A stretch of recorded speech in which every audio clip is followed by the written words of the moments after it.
बस आज second lecture है।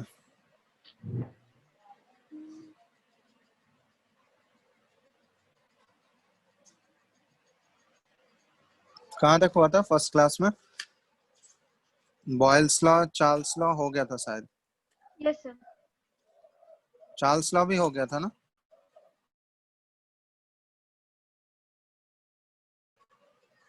यस सर, बॉयल्स लॉ हुआ है।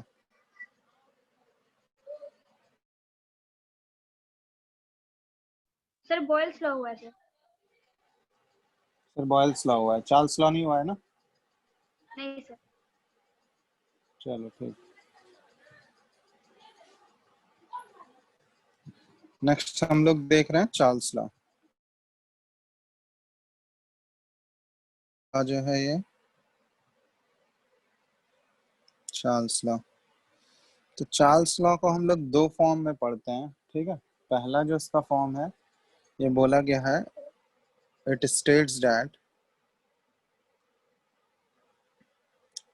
फॉर चार्ल्स लॉ, एक्चुअली में ये देखो, ये टेम्परेचर और वॉल्यूम के बीच का रिलेशनशिप है, टीवी रिलेशनशिप, ये ध्यान रखना। जैसे बॉयल्स लॉ में प्रेशर और वॉल्यूम का रिलेशनशिप था, यहाँ पे टेम्परेचर और वॉल्यूम का रिलेशनशिप है, ठीक है। टीवी रिलेशनशिप इसको बोलते हैं, इसलिए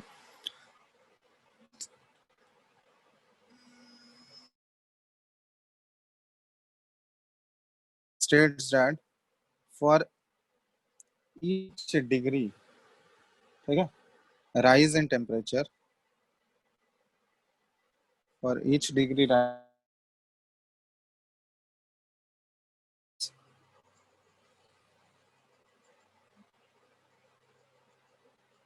increases by 1 by 273.15, ठीक है, of the original volume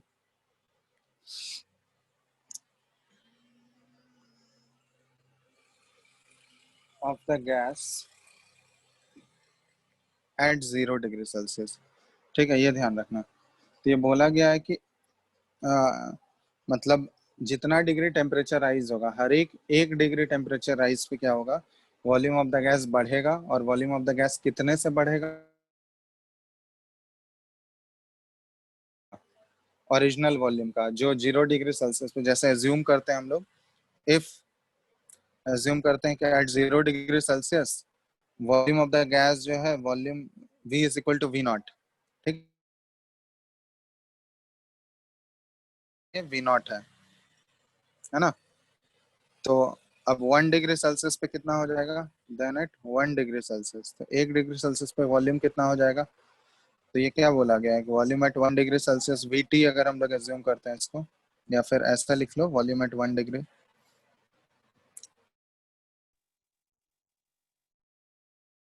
plus 1 by 273.15 times of V not, ठीक है। तो ये है कि 1 by 273.5 times of V naught हो जाएगा। इसी तरह अगर तुमसे पूछा जाए कि वॉल्यूम एट 2 डिग्री सेल्सियस कितना होगा, तो क्या हो जाएगा? V नॉट प्लस ये 2 by 273 टाइम्स हो जाएगा, 2 by 73 times of V not.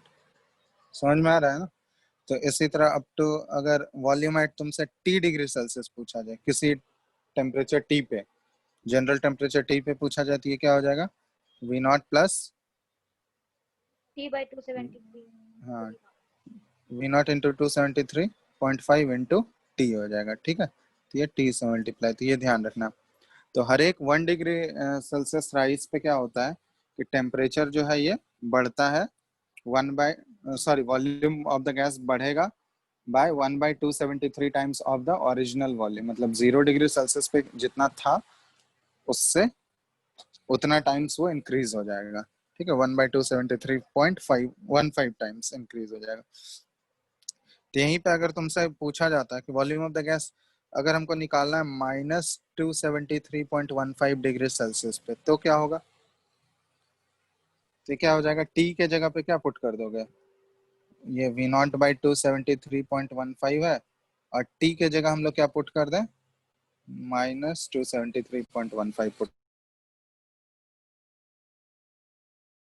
273.5 to 73.15 ये दोनों कैंसिल आउट हो गया, ऊपर इधर क्या बच गया वी नॉट और ऊपर माइनस वी नॉट, ये दोनों मिलके क्या हो गया 0।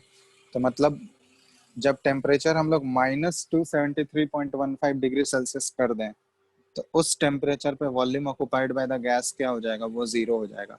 तो इतना वॉल्यूम जो है ये कभी भी पॉसिबल नहीं है 273.15 डिग्री सेल्सियस माइनस में, वो कभी भी प्रैक्टिकली पॉसिबल नहीं है। इस टेम्परेचर को बोला जाता है 0 केल्विन टेम्परेचर। ठीक है, ये 0 केल्विन टेम्परेचर है। तो 0 केल्विन टेम्परेचर तक पहुंचना बहुत ही नामुमकिन है, मतलब वो पॉसिबल ही नहीं है कभी। ठीक है, तो अगर इतने -273.15 डिग्री सेल्सियस तक अगर पहुंच गए तो फिर उस थियोरेटिकली बोला जाता है कि उस टेम्परेचर पे, उतने कम टेम्परेचर पे वॉल्यूम ऑफ द गैस जो होगा ये 0 होगा। ठीक है, तो ये तो इसका एक फॉर्म हो गया बॉयल्स चार्ल्स लॉ का, टेम्परेचर और वॉल्यूम के बीच में ये रिलेशन देता है। दूसरा हम लोग इसको ऐसे भी डिस्क्राइब कर सकते हैं। ठीक है, ये होता है कि volume of A given amount of gas. ठीक है, यहाँ पे अमाउंट ऑफ गैस फिक्स्ड होता है, तो volume of A given amount of gas is directly proportional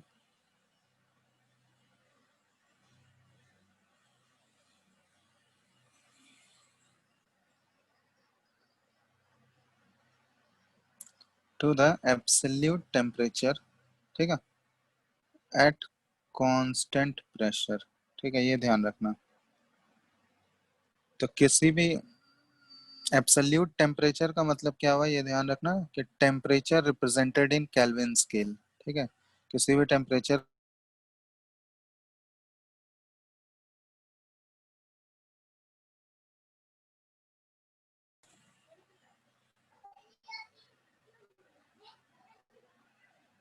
in kelvin scale. तो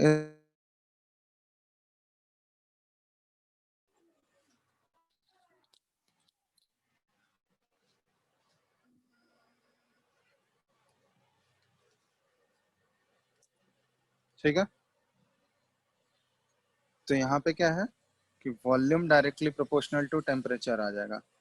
तो volume is directly proportional to temperature हो गया, ये टेम्परेचर जो एब्सोल्यूट टेम्परेचर है। ठीक है, तो वॉल्यूम इज इक्वल टू ये क्या हो जाएगा के टी। प्रोपोर्शनैलिटी साइन हटाओगे, और ये कांस्टेंट प्रेशर पे बात हो रहा है, एट कांस्टेंट प्रेशर। ठीक है, कांस्टेंट प्रेशर पे बात हो रहा है, तो वॉल्यूम इज इक्वल टू के टी हो गया। तो यहाँ से हम लोग लिख सकते हैं ये रिलेशन क्या आ जाएगा, volume by temperature that is equal to constant हो गया। और ये टेम्परेचर, ये ध्यान रखना, ये एब्सोल्यूट टेम्परेचर है, मतलब टेम्परेचर इन केल्विन स्केल। तो यहाँ से हम लोग लिख सकते हैं एक रिलेशन आ जाएगा V1/T1 इक्वल टू V2/T2। ठीक है, ये रिलेशन जैसे वहां पे आया था P1V1 इक्वल टू P2V2, यहाँ पे V1/T1 इक्वल टू V2/T2, इस फॉर्म में ये आ जाएगा। ये हो गया चार्ल्स लॉ।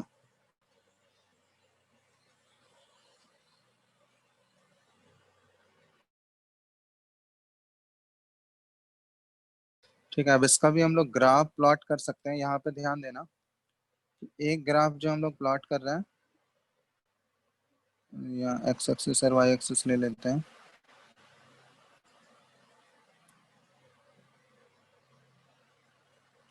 यह है टेम्परेचर इन डिग्री सेल्सियस ले रहे हैं, और यहाँ पे वॉल्यूम ले रहे हैं।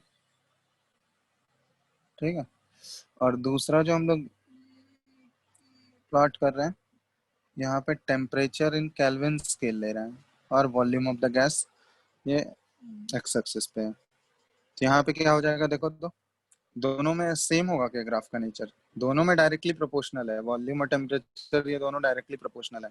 लेकिन टेम्परेचर इन डिग्री सेल्सियस में ये क्या है कि 0 डिग्री सेल्सियस ग्राफ ओरिजिन से स्टार्ट नहीं होगा।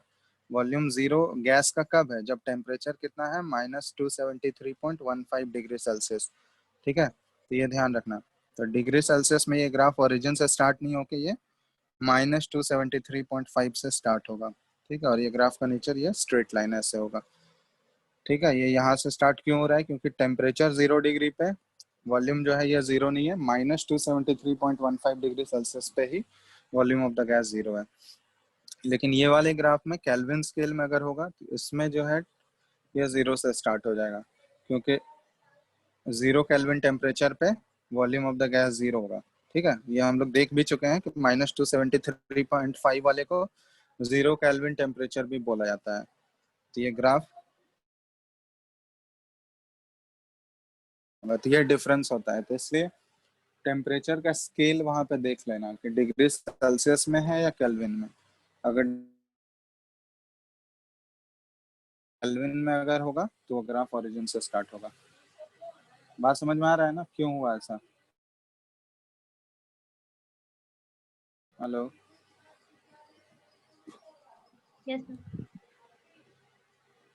समझ में आया कि नहीं, क्यों हुआ? Yes sir.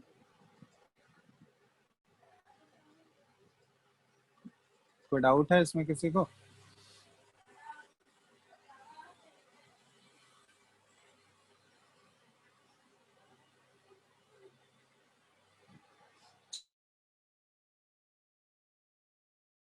भी अदर ग्राफ्स देखते हैं, जैसे बॉयल्स लॉ में हम लोग देखे थे उसी तरह यहाँ भी। और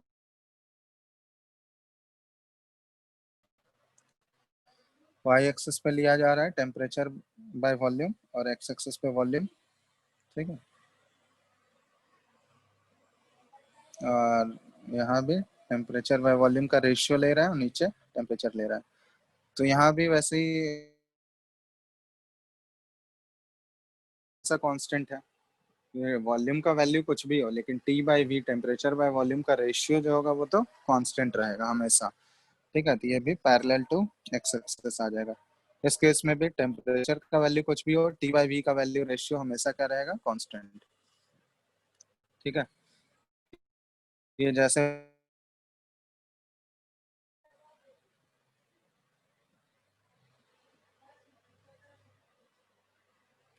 एक और ग्राफ है, यहाँ पे देख लो।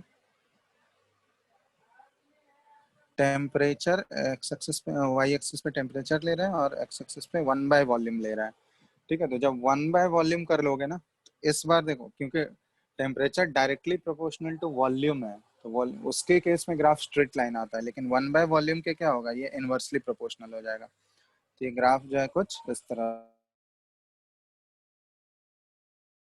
के डायरेक्टली प्रोपोर्शनल है, तो 1/v के उसका रेसिप्रोकल अगर कर देंगे तो उसके इनवर्सली प्रोपोर्शनल वो हो जाएगा। तो इसलिए रिलेशन जो होता है ये कुछ, तो ये ग्राफ्स रिलेटेड हैं सारे चार्ल्स लॉ से। ठीक है, क्वेश्चंस इन लोग का हम साथ में ही करेंगे। ठीक है, साथ में कराएंगे साथ। दूसरा जो है ये चार्ल्स लॉ है। क्या इसमें क्लियर है ना ये ग्राफ्स? हो गया सबको, ये ड्रॉ कर लिया सब लोग? हेलो, बोलते जाओ तभी आगे बढ़ेंगे। हेलो, हेलो, यस सर, कर लिए ड्रॉ। कर लिए। चलो, तो ये दूसरा लॉ हम, ये थर्ड, ये लुसेक्स लॉ। ठीक है, तो इसके अकॉर्डिंग क्या है, it states that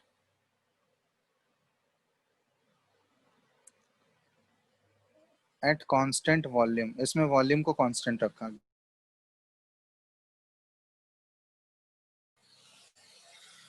pressure of a gas is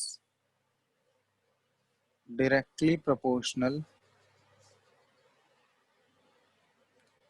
to the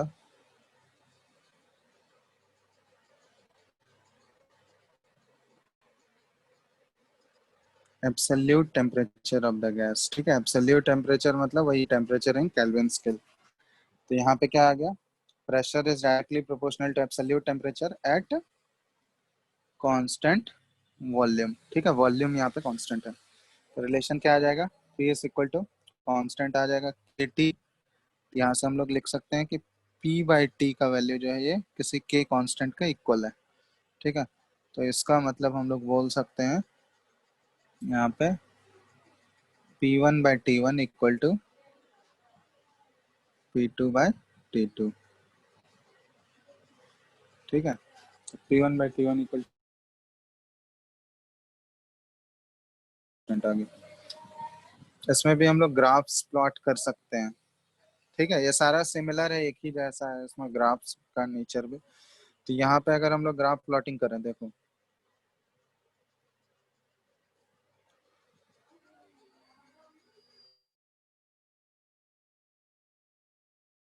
तो ये ग्राफ कैसा हो जाएगा, ये एब्सोल्यूट टेम्परेचर है केल्विन स्केल में। ये graph straight line passing through origin, क्योंकि डायरेक्टली प्रोपोर्शनल है, ठीक है। दूसरा ग्राफ अगर हम लोग ऐसा प्लॉट करें,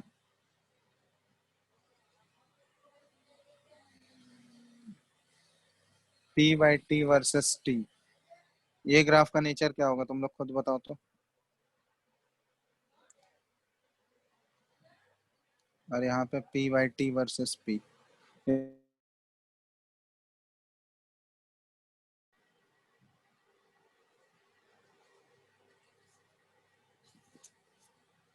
हेलो हेलो, बताओ इन दोनों ग्राफ का, Yes, इन दोनों ग्राफ्स का नेचर बताओ। तुम लोग रेस्पॉन्ड ही नहीं करते हो यार।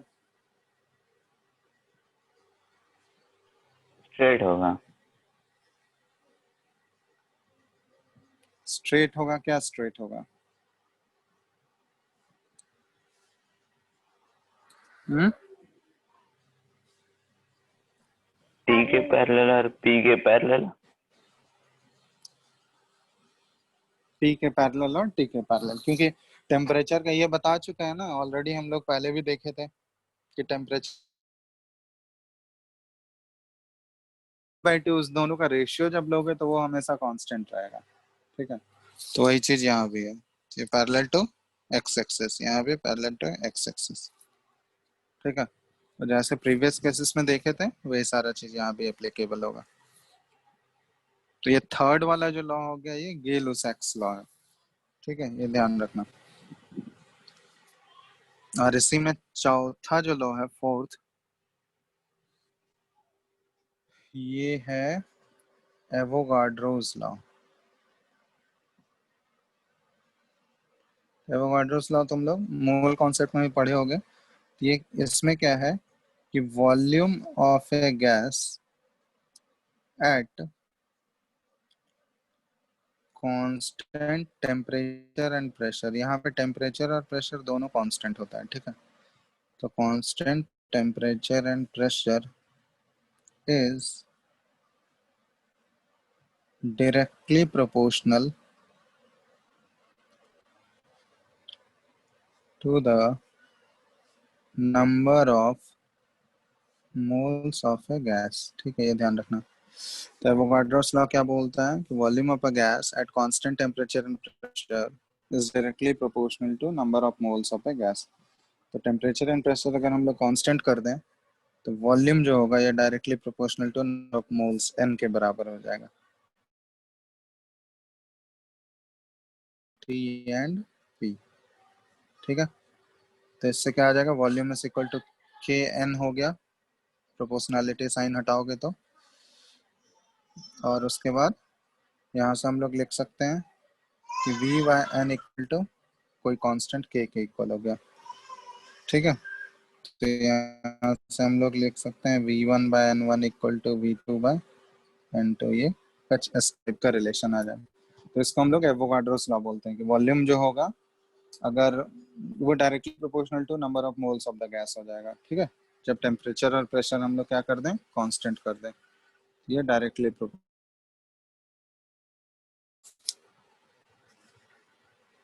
ठीक है। गैस लॉज हैं, इन चारों गैस लॉज को जब कंबाइन करेंगे हम लोग तो एक कंबाइंड गैस लॉ इक्वेशन बनता है, ठीक है। तो यहाँ तक देख लो एक बार, कोई डाउट है इसमें तो पूछो, नहीं तो फिर हम लोग आगे कंबाइंड वाला करेंगे। बोलो,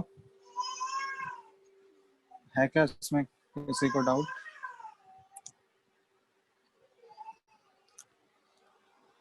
बोलो जल्दी। No sir.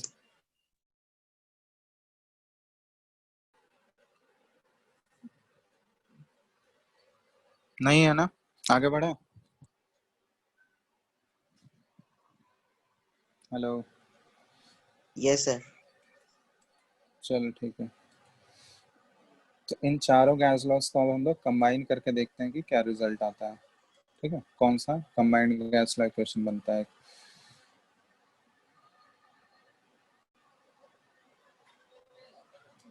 कंबाइन करके देखते हैं।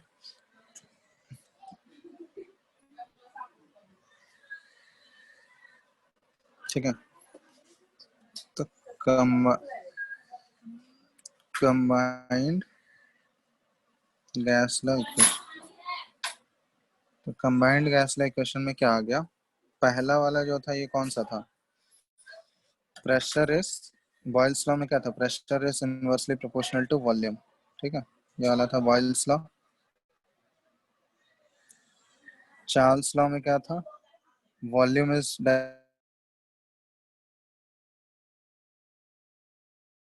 Directly proportional to temperature, directly proportional to temperature, ये है चार्ल्स लॉ। तीसरा में क्या था, pressure is directly proportional to temperature. ठीक है, ये गेलो-सैक्स लॉ था। और चौथा वाला जो था, volume is directly proportional to number of moles, ये एवोगाड्रोस लॉ था।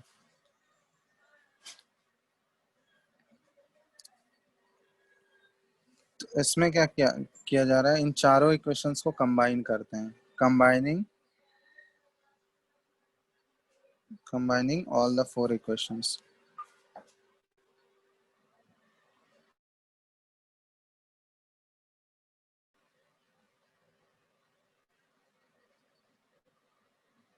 तो इन चारों इक्वेशंस को कंबाइन करोगे तो कंबाइंड गैस लॉ इक्वेशन आएगा।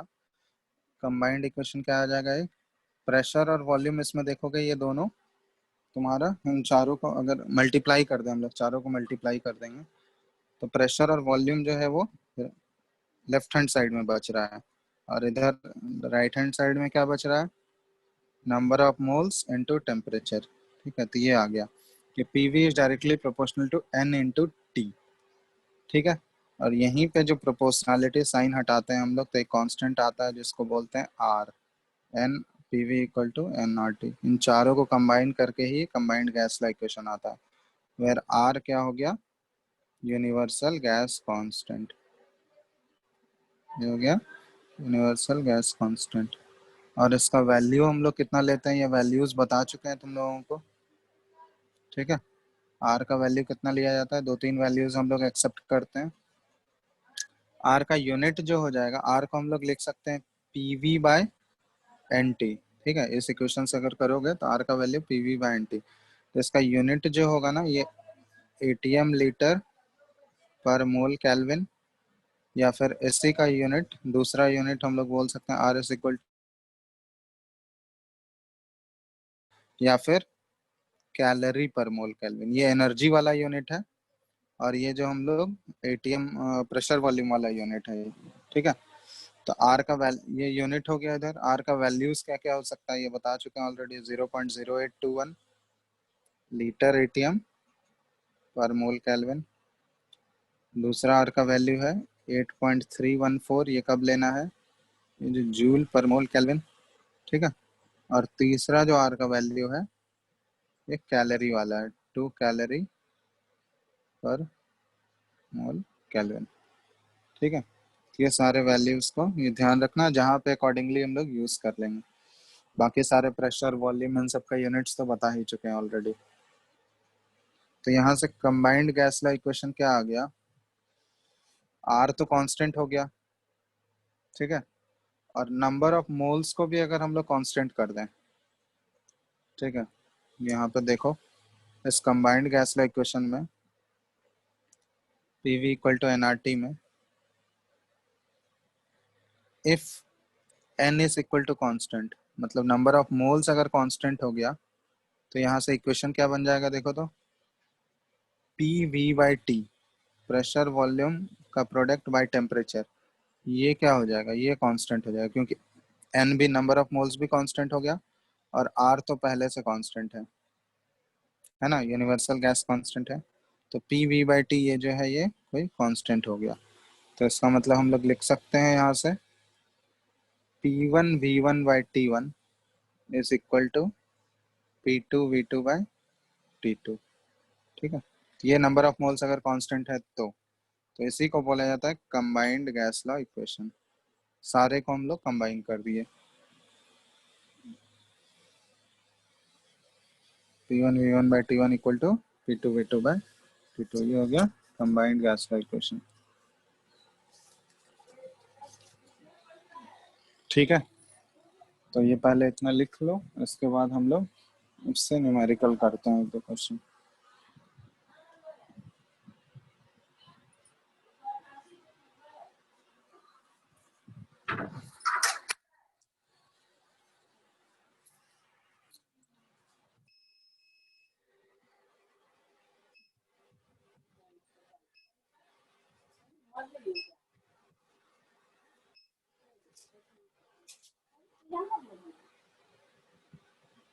हेलो,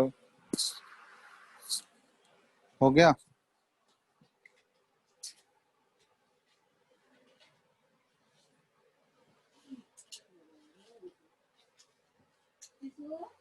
हेलो, हाँ सर, ओके। लिख लियो इसको यहाँ तक। यस।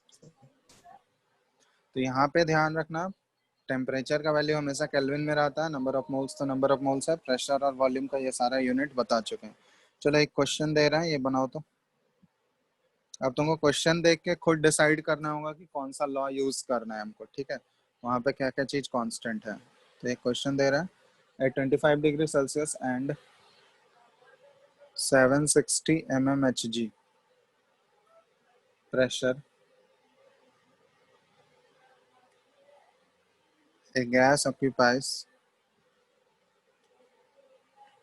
600 ml volume। ठीक है, what will be its pressure at a height where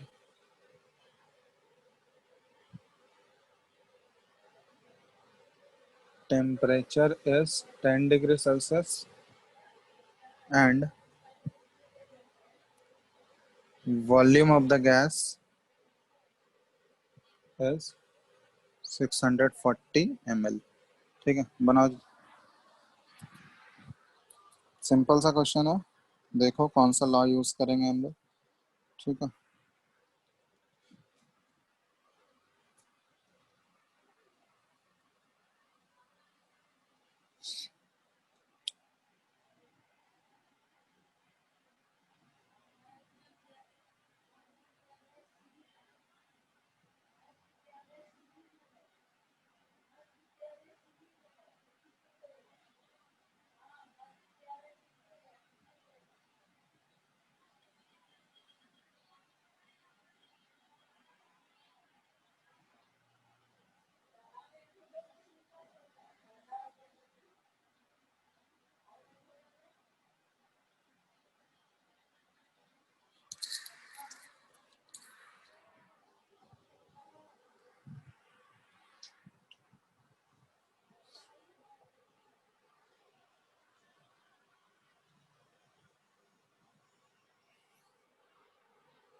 Sir, 677 mmHg.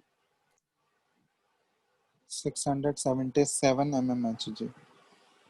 ठीक है, चलो और देखते हैं, और बाकी लोग का आया कुछ?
क्या बाकी लोगों का आया कि नहीं?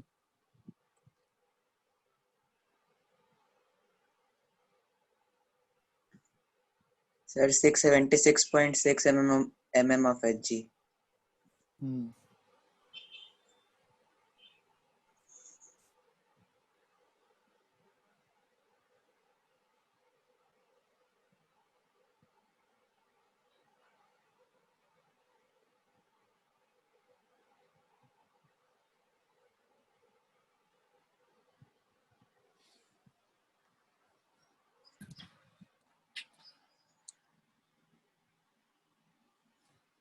क्या किसी को डाउट है तो इसमें बताओ, बता देंगे, या हो गया सबसे?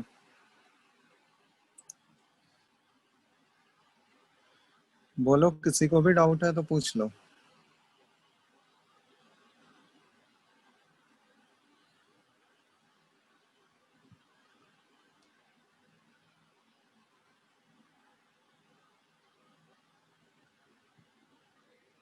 हेलो।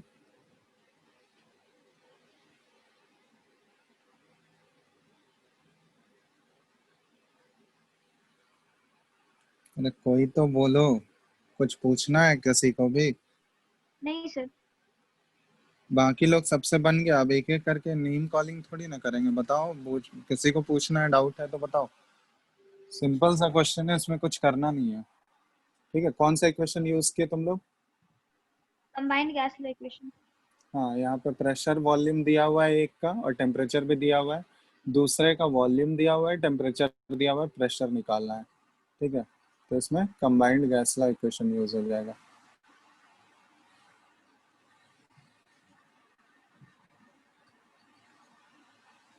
समझ में आया? चलो एक और क्वेश्चन दे रहे हैं, इसमें करना। इसमें आंसर क्या आ जाएगा? प्रेशर इज इक्वल टू आ जाएगा तुम्हारा 676.6 यही आया ना, P2। ठीक है, ये क्वेश्चन नंबर 1 हो गया। क्वेश्चन नंबर 2 करो तुम लोग। इसमें क्या है? अ बलून इज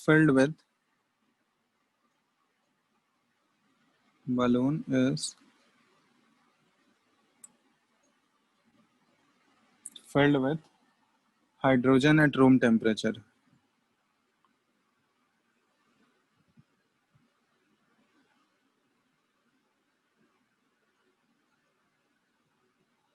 ठीक है, it will burst if the pressure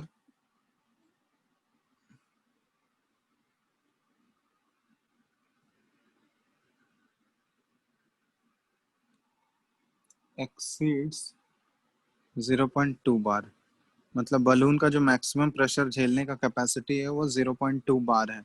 उसके ज्यादा अगर हुआ तो बर्स्ट कर जाएगा। तो if at 1 bar pressure the gas occupies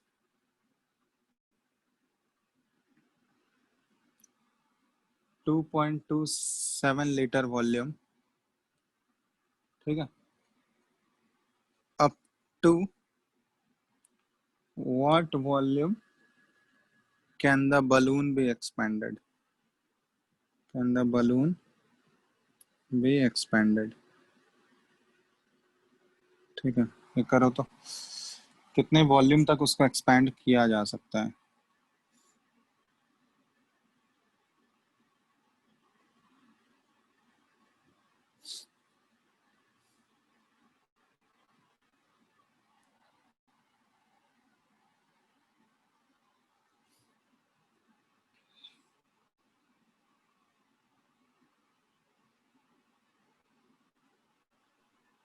eleven point three litres.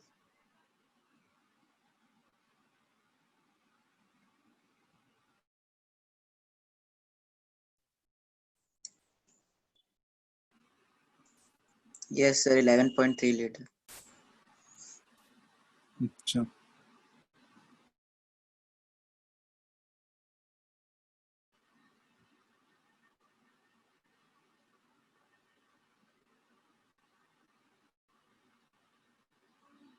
सबका आ रहा है? बोलो। यहाँ पे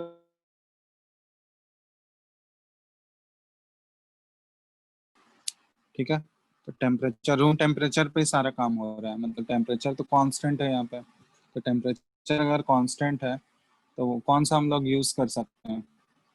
Boyle's law. Boyle's law use करेंगे कांस्टेंट टेम्परेचर पे, तो बॉयल्स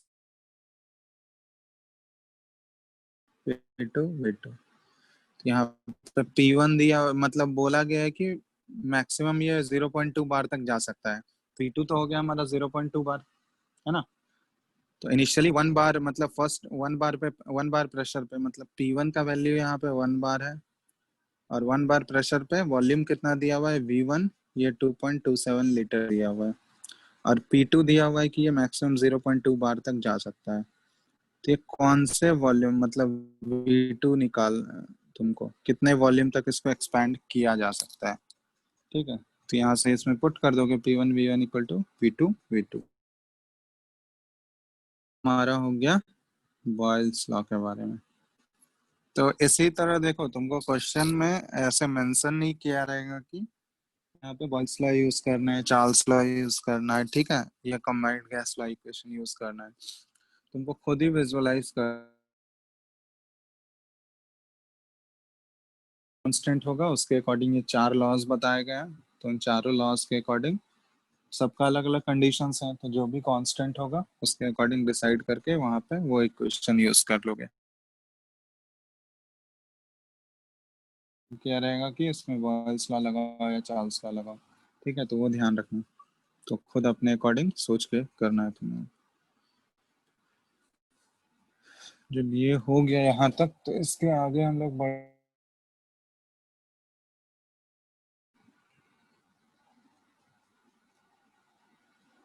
ठीक है, एक होता है डेंसिटी और मोलर मास के बीच में, डेंसिटी एंड मोलर मास, ठीक है, ऑफ गैस,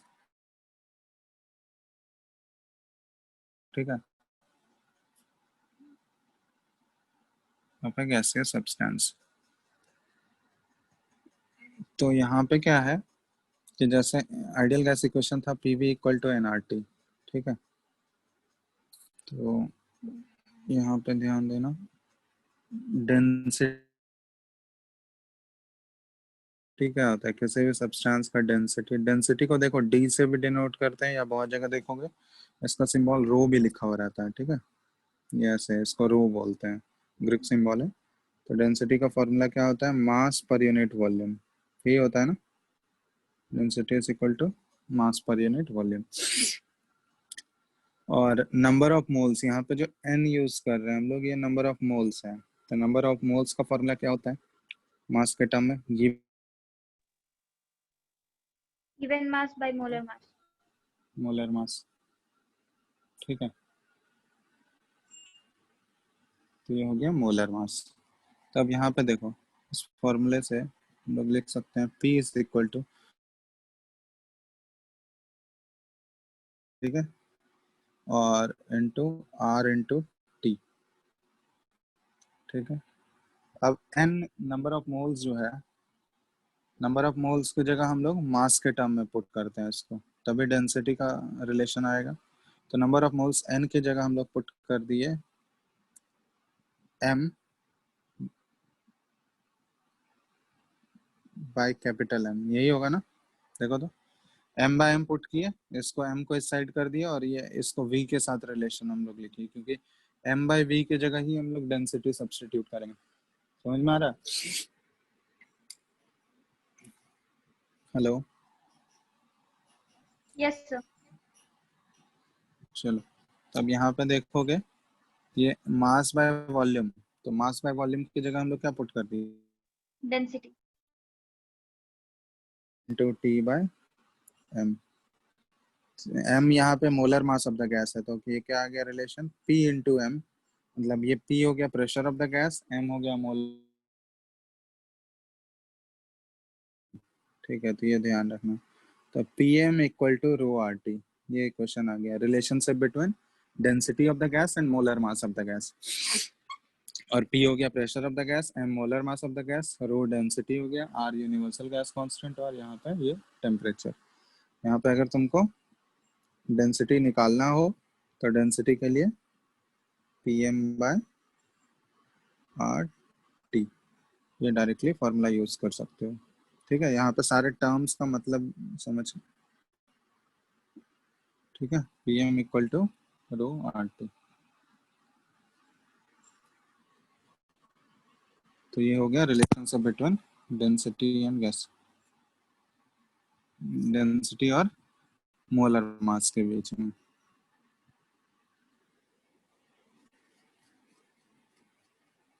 बहुत जगह देखोगे डेंसिटी को डी भी लिखा रहता है, ठीक है। तो बहुत सारे बुक्स में देखोगे PM=DRT भी लिखा हुआ है, तो बात बराबर ही है। वो अलग अलग नोटेशन होता है उसका, ρRT भी लिखते हैं, DRT भी लिखते हैं, तो दोनों डेंसिटी को ही डिनोट कर रहा है, ठीक है। तो इसमें कोई डिफरेंस नहीं है, तो ये ध्यान रखना। और एक रिलेशन तुम लोगों को मोल कॉन्सेप्ट में बताया होगा वेपर डेंसिटी में। तो वेपर डेंसिटी एक्चुअली क्या है?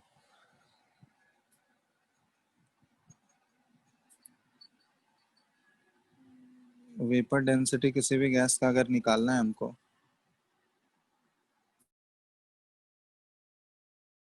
जिसका वेपर डेंसिटी निकालना है, डिवाइडेड बाय हम लोग क्या करते हैं, डेंसिटी ऑफ हाइड्रोजन, ठीक है। तो हाइड्रोजन गैस के रेफरेंस में निकाला जाता है, तो vapour density of that gas divided by vapour density of gas divided by density of hydrogen. और किसी भी गैस का डेंसिटी निकालना है तो गैस का डेंसिटी कैसे निकालना है, मोलर वॉल्यूम, ठीक है। Molar mass by molar volume,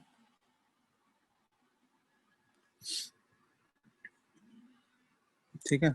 और उसी तरह ये मोलर मास हम लोग ऊपर हाइड्रोजन का लिखेंगे और by molar volume molar of hydrogen gas, ठीक है। तो मोलर वॉल्यूम ये गैस का है, मोलर वॉल्यूम गैस का है, और ये मोलर मास भी ये गैस का ही ले रहे हैं हम लोग, ठीक है। तो ये डेंसिटी हम लोग ऐसे निकालते हैं। तो यहाँ पे देखो molar volume of the gas, ये एसटीपी कंडीशन पे अगर हम लोग कंसिडर कर रहे हैं, तो एसटीपी पे सारे गैस का मोलर वॉल्यूम कितना होता है, ये मोल कॉन्सेप्ट में भी पढ़े हो कि 1 mole of any gas occupies, STP पे कितना वॉल्यूम ऑक्युपाई करता है, बताओ। कोई भी गैस, 22.4 लीटर। हाँ 22.4 लीटर, वो आइदर कोई भी गैस हो, सभी गैस का वॉल्यूम एसटीपी पे कितना होगा, अगर 1 मोल ऑफ द गैस लिए हैं तो 22.4 लीटर। तो ये हाइड्रोजन गैस का मोलर वॉल्यूम और किसी गैस का मोलर वॉल्यूम, ये दोनों 22.4 लीटर, तो ये दोनों कैंसिल आउट हो जाएगा। तो यहाँ से क्या आ गया, ये ऊपर आ गया मोलर मास ऑफ गैस बच गया, और नीचे क्या आ जाएगा, मोलर मास ऑफ हाइड्रोजन। ये वेपर डेंसिटी है, ठीक है। तो यहाँ से हम लोग लिख सकते हैं कि मोलर मास तुम लोग को पता ही होगा, हाइड्रोजन गैस का मोलर मास कितना होता है, 2। हाइड्रोजन गैस का मोलर मास कितना होता है, 2 होता है ना। तो यहाँ से हम लोग लिख सकते हैं कि molar mass of the gas अगर निकालना है तो ये 2 टाइम्स क्या हो गया, उसका वेपर डेंसिटी। और वेपर डेंसिटी का कोई भी यूनिट नहीं होता है, क्योंकि ये रिलेटिव क्वांटिटी है, ठीक है। तो रिलेटिव किसी दूसरे गैस के रेस्पेक्ट में निकाल रहे हैं, तो यहाँ पे वेपर डेंसिटी का कोई भी यूनिट नहीं होगा, ये ध्यान रखना, नो यूनिट, वेपर डेंसिटी का कोई भी यूनिट नहीं होगा, ठीक है। तो ये भी रिलेशन याद रखना, मोलर मास किसी भी गैस का अगर दिया है या फिर वेपर डेंसिटी दिया है, तो उससे हम लोग उसका मोलर मास निकाल सकते हैं। 2 टाइम्स वेपर डेंसिटी कर दोगे तो मोलर मास आ जाएगा, ठीक है। हेलो,